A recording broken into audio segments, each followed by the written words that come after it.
Hello, and welcome back to this channel. Today's going to be a very fun video because if you guys look behind me, the shelves are very empty today. So we're going to have to change that. And this is also a great time to learn a lot about how these plants grow and the different ways we can really grow these plants. And if you guys have been involved with this channel throughout the last few months, you've probably heard me mention Go For It Produce a few times. You guys have no clue what that is. That is my dream business I really want to open up in the next few years. Meaning there's going to be a lot of testing going around. Now today's basically day one of starting to test. There's going to be a lot of testing happening within the next few years. But the goal is to learn about how I can possibly grow these as efficient as possible and make sure I can give my customers the best quality produce I can possibly give them. So you're probably wondering, what plants do I have in mind for germinating today? Number one, lettuce. Number two, a lot of different types of herbs. Basil, parsley, cilantro, oregano, hundreds of more. There's gonna be a lot of germination today. So before we do go and start today's video, please subscribe, hit the notification on all so you not miss our video, and please like this video. Let's go and start today's video. Alright, and now time for supplies. Now, for really this process of germination, there's three things you really need. A great soil mix, a good setup for the germination, and seeds is possibly the most important. Now, I'm going to go strongly into detail on all of these three things, so let's go ahead and start with the soil first. So, this soil is a great mix. I have mixed multiple stuff together to form a great consistency for these plants to absolutely thrive in. I'd say about 60% of this is going to be coconut coir. I bought the coconut coir off of True Leaf Market if you guys want to check that out. And I've also mixed in some Miracle Grow into it just to give some more nutrients to the plants, because obviously coconut coir does not have any nutrients in it at all. I will say, when I do water, I do put nutrients in the water, so that really gives a lot to the plant. And number two, supplies. Now, supplies is very important, but a lot of people really don't think much about the supplies. Now, these are great. You can use multiple different types, but this is the size I really like to use for what I'm going to be germinating. I also like to have a drip tray under. I use those for microgreens also. So very strongly recommend you guys using that, because it really does help with like watering and just not make a mess there. And the most important, in my opinion, is going to be the seeds. If you're germinating stuff, you can't germinate it without the seeds. So very important. I will say I have a lot of places to recommend. I will say my opinions on True Leaf Market has gotten stronger every single day. I will say their seeds are very cheap. You can buy them in bulk and save a lot of money if you're selling them, like if you're growing them on like a farm, or like my setup where you're growing a lot of stuff very quickly.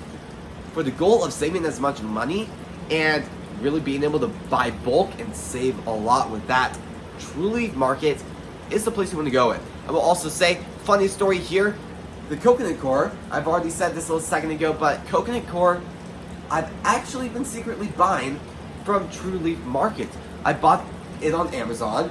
I bought it about 3 different times in a row over the past few months, and then I realized one day, I was looking through it a little bit more and kind of digging into where and what company sells this and produces it, and I happened to stumble over the word True Leaf Market. So I happened to think about that, and I was wondering, interesting, because I've gone from a lot of coconut coirs to, I will say, it is true, True Leaf Market does make that coconut coir that I'm working with, which is very interesting because I've worked with many coconut coirs and this is my favorite. So their seeds are my favorite, their coconut coirs my favorite, their supplies are really great too. So strongly recommend you guys checking them out. Alright, so I just filled up the containers. Here's how it is. I also used this to push down and kind of put a little mold into it where the seeds will go. I just have to cover it up with more soil. But I will say, I ended up picking everything down to just using 4 and working with 4 different types of seeds. Basil, oak leaf lettuce, parsley, and oregano. Let's go ahead and start the time lapse and putting down all these seeds.